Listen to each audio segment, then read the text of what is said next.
Dalí explica la popularidad del piadoso cuadro de Millet por la carga inconsciente que esconde.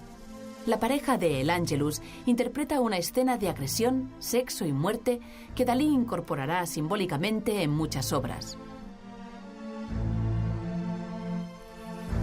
La madre, en la posición de la mantis religiosa, se prepara para devorar a su hijo tras consumar el acto sexual.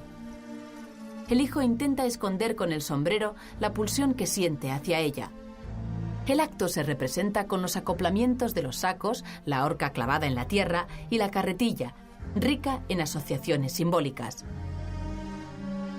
En el paisaje atávico en que tiene lugar la escena, Dalí adivina la consumación de la tragedia con el entierro del hijo.